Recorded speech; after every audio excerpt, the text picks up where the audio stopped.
এক ছেলে বড় লোকের এক মেয়েকে বুলিয়ে বালিয়ে প্রেমের ফাঁদে ফেলেছে প্রায় 4 মাস হলো। মেয়েটা খুব ইনোসেন্ট।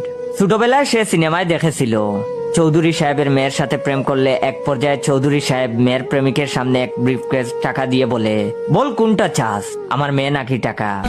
সেও বিশ্বাস করে। একদিন তার প্রেমিকার বাবা জাফর উল্লাহ চৌধুরী তাকে এই ধরনের একটা অফার করবে, আর সাথে সাথে সে বলবে, স্যার টেহা চাই টেহা চাই।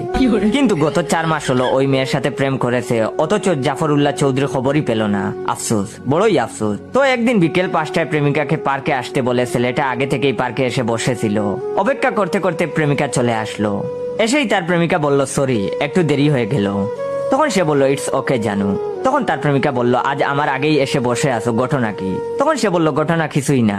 আর সে বলল, আচ্ছা এই যে আমি আর তুমি গত 4 মাস হলো প্রেম করি, এটা কি তোমার বাবা জানেন না? তখন সে বলল, না, আব্বু জানলে তো সর্বনাশ হয়ে যাবে, না জানাই ভালো। তখন ছেলেটা বলল, তার জানাটা খুবই জরুরি। তখন তার প্রেমিকা বলল, মানে? তখন সে বলল, না মানে কিছু না, চলো আজ উঠি, ভালো লাগছে না। তারপর সে তার প্রেমিকাকে রিক্সায় উঠিয়ে দিল, মেয়েটাও চলে গেল। ছেলেটা সরাসরি জাফর উল্লাহ চৌধুরীর অফিসের নিচে গেল এবং অফিসের গেটের দারোয়ানকে গিয়ে বলল, তোমাদের বসের ফোন নাম্বারটা দাও। তখন দারোয়ান বলল, বসের ফোন নাম্বার দেওয়া যাইব না। তখন সে বলল, এই 2 টাকার দারোয়ান, তুমি জানো আমি কে? তখন দারোয়ান বলল, না জানি না, আপনি কেডা ভাই? তখন সে বলল, আমি বিয়ানীবাজারের ডন। ডনের কথা শুনে দারোয়ান কাঁপতে কাঁপতে জাফর উল্লাহ চৌধুরীর ফোন নাম্বারটা দিয়ে দিল।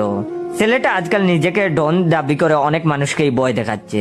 দারোয়ানের কাছ থেকে নাম্বার নিয়ে এসে রাতে বাসায় এসে জাফর উল্লাহ চৌধুরীর নাম্বারে দিল একটা কল, কিন্তু রিসিভ করলো না। দ্বিতীয়বার আবার কল দিল। তখন জাফর উল্লাহ বললেন, হ্যালো কে? তখন ছেলেটা বলল, আমি কে সেটা জেনে লাভ নেই, আপনাকে একটা ইনফরমেশন দেওয়ার জন্য ফোন করেছি। তখন জাফর উল্লাহ চৌধুরী বললেন, কি ইনফরমেশন? তখন ছেলেটা বলল, আপনার মেয়ে যে 2 টাকার এক বস্তির ছেলের সাথে লুটুপুটু করে, সেই খবর কি রাখেন? তখন জাফর উল্লাহ বললেন, কি এত বড় কথা? তারপর ছেলেটার সাথে সাথে লাইনটা কেটে দিল। এইবার কাজ না করে যাবে কোথায়? পরের দিন সকালে ঘুম না ভাঙতেই তার প্রেমিকা প্রেমিককে ফোন করে জানালো, তার আব্বু নাকি তাকে তার বাসায় ডেকেছে। সে তো মনে মনে খুব খুশি। রেডি হয়ে সোজা প্রেমিকার বাসায় চলে গেল। সোফার উপরে বসে আছে, আরেক পাশে জাফর উল্লাহ চৌধুরী বসে আছে। তাদের থেকে একটু দূরেই তার প্রেমিকা দাঁড়িয়ে আছে।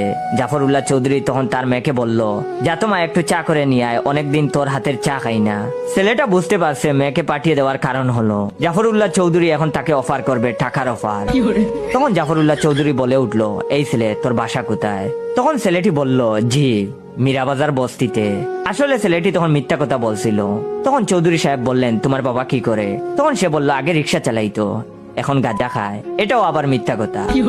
তখন তিনি বললেন, তোর মতো ছোট লোকের সাহস কি করে হলো আমার মেয়ের সাথে প্রেম করার? তখন তার সিনেমার ডায়লগ গুলা মনে পড়ে গেল। আর তখন সে বলল, চৌধুরী